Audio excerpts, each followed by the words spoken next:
Welcome back to CBS This Morning. The mother and partner of U.S. Capitol Police Officer Brian Sicknick say they will keep fighting for a January 6th commission. The pair were on Capitol Hill last week to lobby for the independent panel, which Senate Republicans blocked on Friday. They spoke with Nikole Killion about the vote, who they blame for the outcome, and how they are still coping with Officer Sicknick's death after that assault on the Capitol. He texted me, he says, "I'm busy right now, I can't talk." And that was the last I heard from him. It was January 6th, the final time Gladys Sicknick would communicate with her son. After he was attacked with chemical spray and collapsed, his longtime companion, Sandra Garza, got the fateful call to rush to the hospital. Did you get to say goodbye? No, I did not. They would not let me back to see Brian. It was only then when the emergency physician and the charge nurse came out to tell me that, he was on a ventilator. And I knew then that he wasn't fine. Thinking of you. For nearly 5 months, consolation has come through cards from complete strangers. Just when you think that the cards stop, they start coming again. From all over the country, and the world, actually. What does that mean to you? That there are good people in this world. Last week, they finally made the decision to speak out, going door to door on Capitol Hill to demand a bipartisan commission investigate the Capitol attack. We want answers, and nobody has the answers. I mean, even the people who voted for this bill, they don't have any answers, and it's just sad. Despite their best efforts, the motion is not agreed to. They watched as the Senate struck it down, 6 votes short.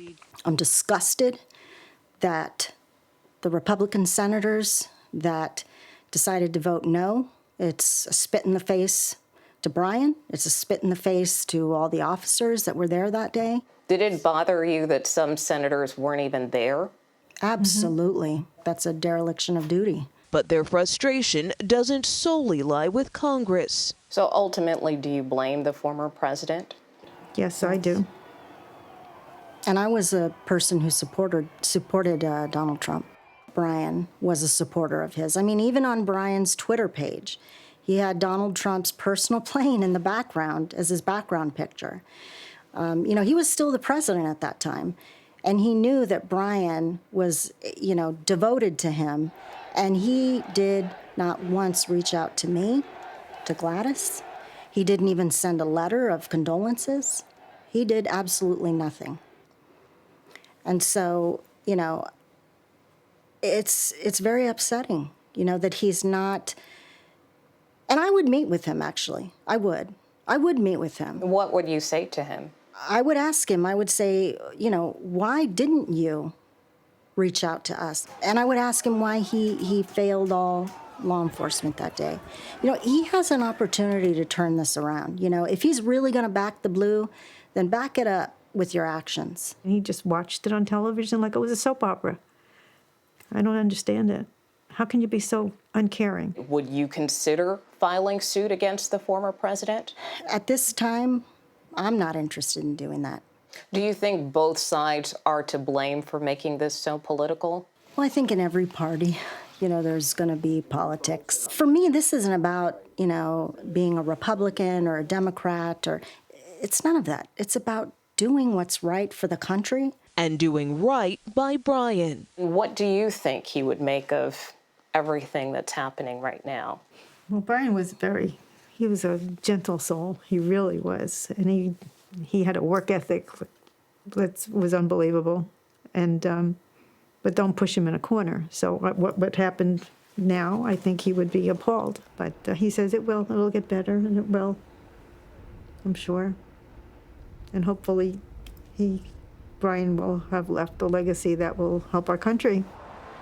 I want to point out that during our interview, Mrs. Sicknick was wearing her son's shirt, and both she and Sandra were wearing necklaces that contain Brian's ashes. They say that is a way to keep him close, and they are still looking for ways to carry out his legacy, but they have not given up on a January 6th commission, and they say they plan to keep meeting with lawmakers, including Congresswoman Liz Cheney, later today.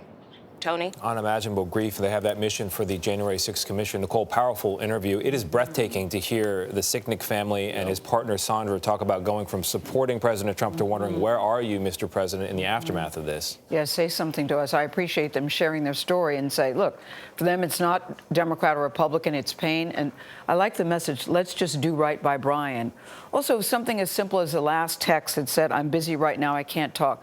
Such an ordinary text that takes on such a different meaning now that we know what he was dealing with at that time. Very sad. Heart goes out to both of them. All right, Nikole, thank you very much.